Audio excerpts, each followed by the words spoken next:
ceasefire agreement involving Iran and how Missouri is trying to put more fruits and veggies on the table for seniors. KOIM News at 10 is next. President Trump announces a new ceasefire agreement hours after Iran's retaliatory strikes on a U.S. military base. I'm Erica Brown in Washington with more on that agreement and the congressional divide over President Trump's military orders. Plus, Pitt State introduces their new president during an on-campus event, and Crawford County firefighters launched their biggest fundraiser, the annual fireworks stand. The 4 states' most watched news starts now. Just 2 days after the U.S. sent B-2 bombers to destroy nuclear facilities in Iran, President Trump has announced a ceasefire in the Israeli-Iranian conflict. This is KOIM News at 10. I'm Dow Quick. Erica Brown has the latest on the changing situation in the Mideast. Just 48 hours after the U.S. dispatched B-2 bombers to destroy 3 nuclear sites in Iran, comes word from President Trump of a ceasefire agreement, which he says will bring an end to the conflict between Israel and Iran. In a social media post, the president outlined the plan, saying it has been fully agreed by and between Israel and Iran that there will be a complete and total ceasefire. Iran will start the ceasefire, and upon the 12th hour, Israel will start the ceasefire. And upon the 24th hour, an official end to the 12-day war will be saluted by the world. The president's announcement comes hours after Iran launched a retaliatory missile attack on a U.S. military base in Qatar on Monday in response to the U.S. strikes on Iran over the weekend. The president also said Iran gave advanced notice of the strikes and there were no reported casualties. In a series of posts on Truth Social, President Trump said most of the Iranian missiles had been downed, and he suggested the conflict may be over. On Capitol Hill, lawmakers remain divided over the weekend strikes on Iran and the U.S.'s role in the conflict. On social media, Republican Thomas Massey of Kentucky wrote, "Under the War Powers Act, the president is required to withdraw from hostilities in Iran within 60 days, unless he gets a vote of Congress."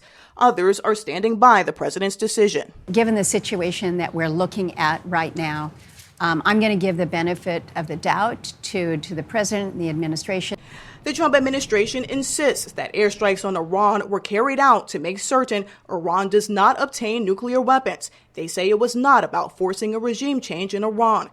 Members of Congress are expected to be briefed about the conflict Tuesday. Erica Brown, CBS News, Washington.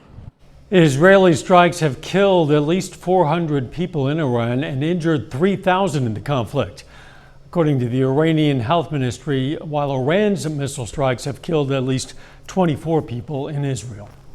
Let's check in with Chief Meteorologist Doug Heddy now for a first look at the weather.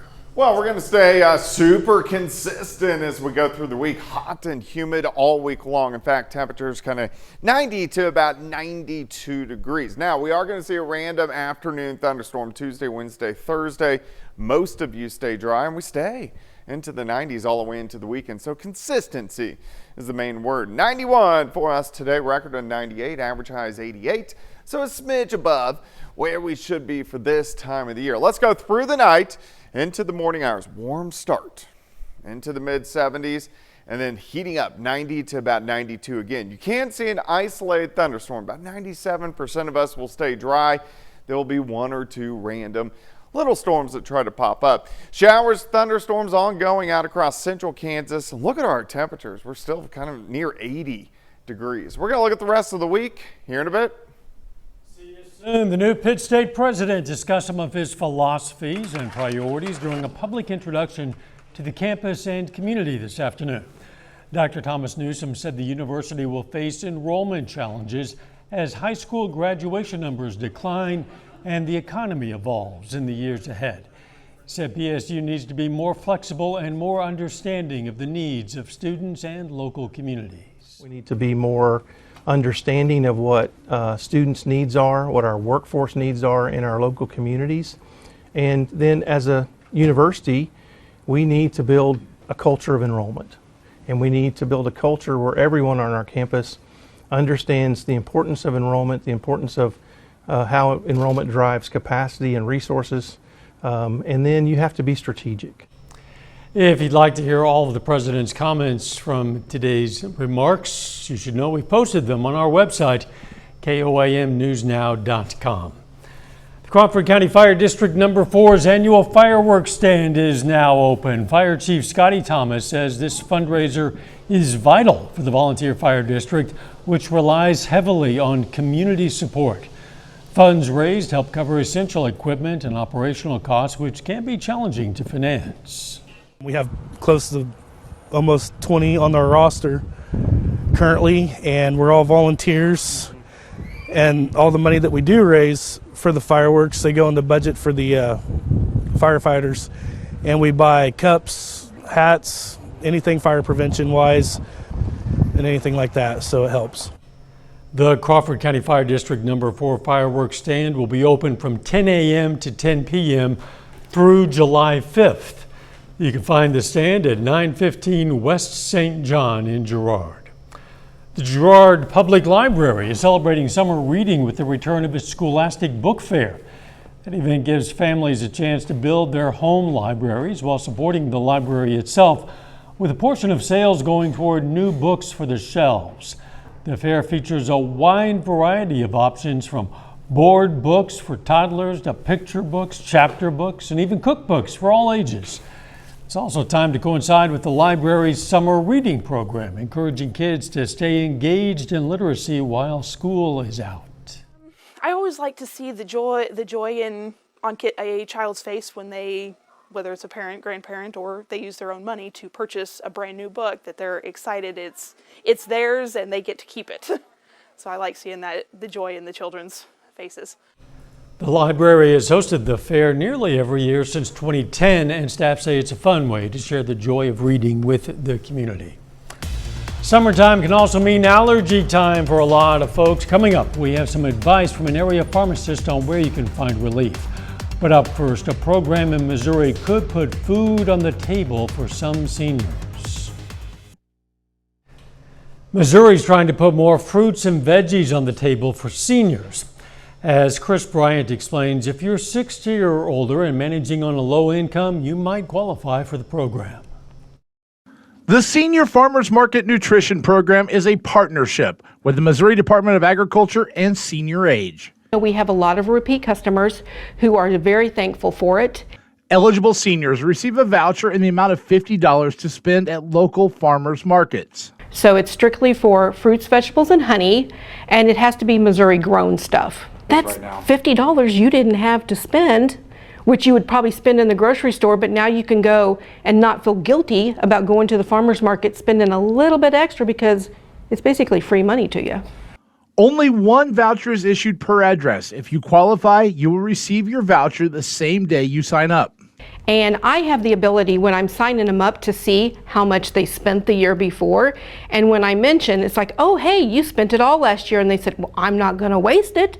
Why would I sign up and then waste it? So, they're very appreciative, and they do love the program. The program helps ease the burden when money is tight. Because a lot of seniors face really difficult trade-offs, because most of them are going to be on a fixed income. So often they're having to make trade-off choices between, am I going to pay for prescriptions this month, or am I going to pay for food or even utilities? In order to qualify for the Senior Farmers Market and Nutrition Program, participants require age, income, and residency verification. You can call for more information with this number you see on the screen, 417-862-0762. Coming up a little later, a diamond anniversary celebrates a favorite son. A documentary film crew is making its way across Fort Scott, highlighting the lives and the voices of its residents. We'll tell you why tonight.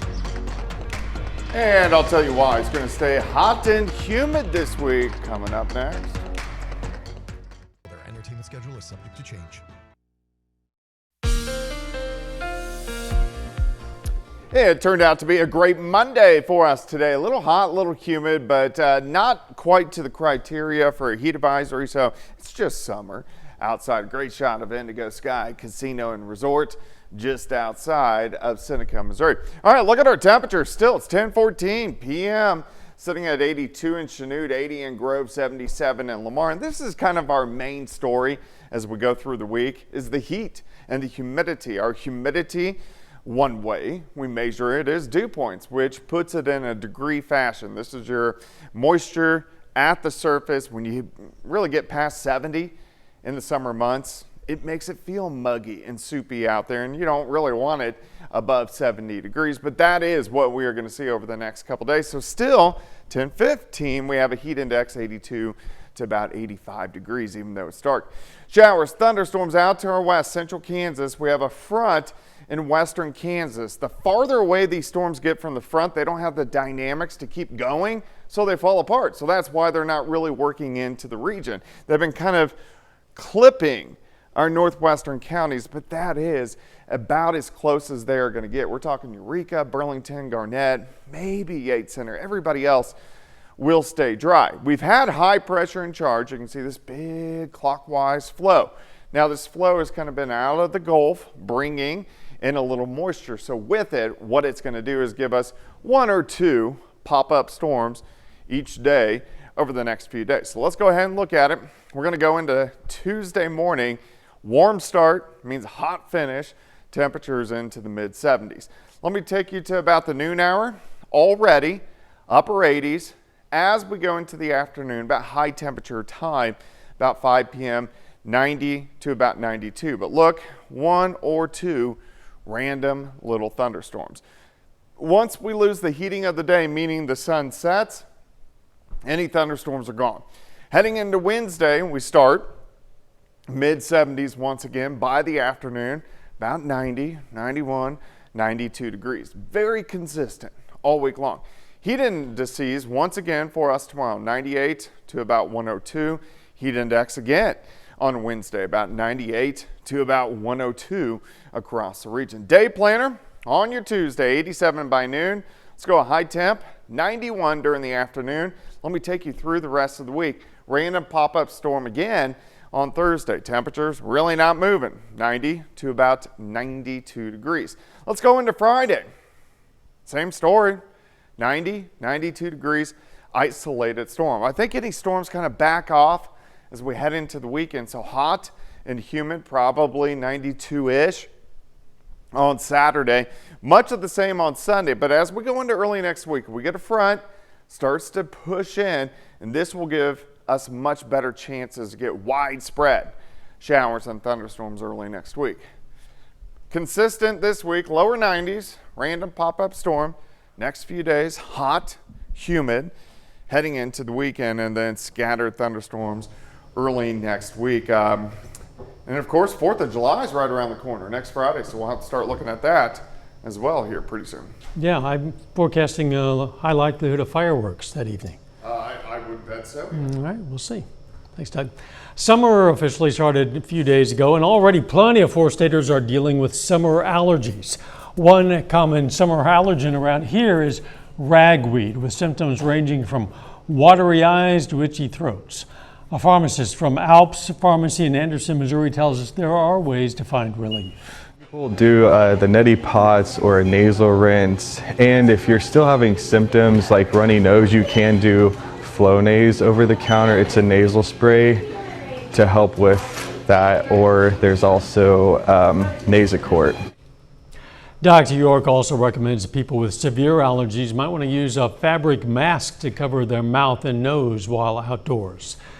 City of Carthage is spraying for mosquitoes. The spraying began this evening. It's going to run through Friday night between the hours of 8 and midnight each evening. The city wants to remind residents to turn off attic or windows fans when the sprayer is in your immediate area. In case of rain, spraying will be rescheduled and completed the following week.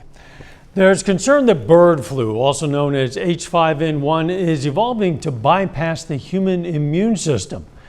Using artificial intelligence technology, researchers at the University of North Carolina at Charlotte looked at thousands of viral proteins.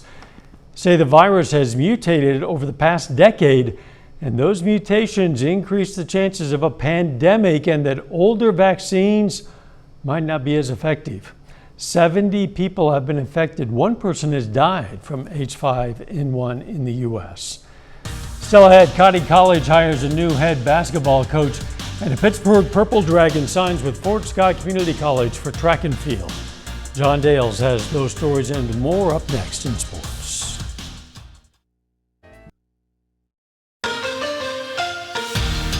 It may be summer, but this week a couple of Pittsburgh Purple Dragons student athletes signed letters of intent to continue their careers at the collegiate level, the first being today.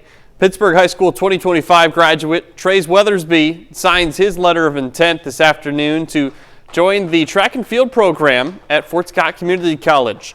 He's relatively new to the sport, only been running for about 2.5 years, but the future Greyhound says his teammates and coaches at PHS are a big reason why he's able to earn a scholarship to compete at the next level.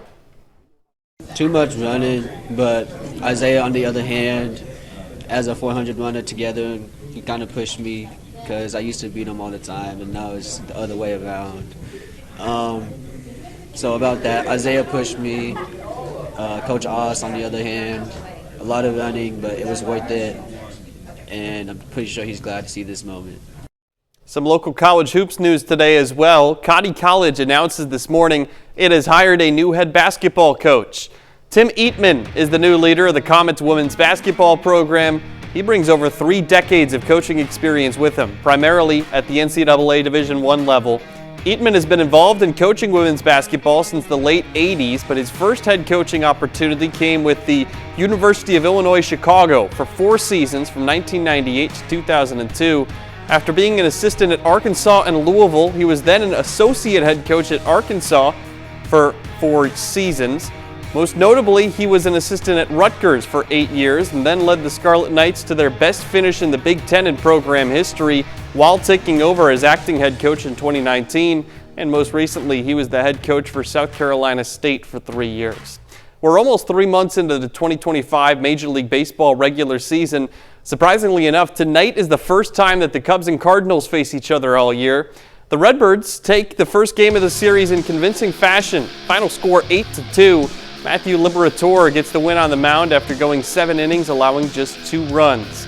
And we're just 1 day removed from the Thunder winning Game 7 of the 2025 NBA Finals, delivering the state of Oklahoma its first professional sports championship. With how high expectations were for OKC, for some, winning it all is actually a relief. Feels amazing. So much weight off my shoulders. So much stress relieved. Like, no matter what, like you go into every night wanting to win, and sometimes it just doesn't go your way. And tonight could have been one of those nights, but we found a way. I'm so proud of this group. I wouldn't have rather done it with any other group in the world. It feels good to be a champion. And everybody talked about you need experience to win a championship, and you need this, that, and the other. And I said multiple times through the postseason with this team that the good basketball is good basketball. Winning basketball is winning basketball. And the best team can win no matter what happens if you go out there and execute and do the stuff that you need to do to win the game. That's it for sports. We're back right after this. 75 years ago, Life magazine sent Gordon Parks to Fort Scott, Kansas on assignment. Today, award-winning documentary filmmakers are back in Fort Scott making a film in the same spirit. It's titled Fort Scott Now. KOAM's Ty Parks takes us behind the scenes. Winning filmmakers Dr. Michael Cheer and cinematographer Bryce Lawson are shooting a documentary in Fort Scott, Kansas. But not any documentary, one in the style of Gordon Parks. Because Gordon was always about one thing. Gordon kept it simple. Storytelling. He told stories with pictures. And that's what I'm doing. You know, still pictures, documentary film, moving pictures, telling the story.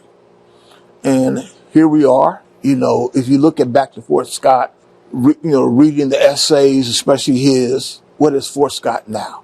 And Kirk and I just put our heads together. And I started making 2 to 3 trips a year from 2021 on to talk to the people and give me their insight on what was it back in the 50s and even earlier, those that were around.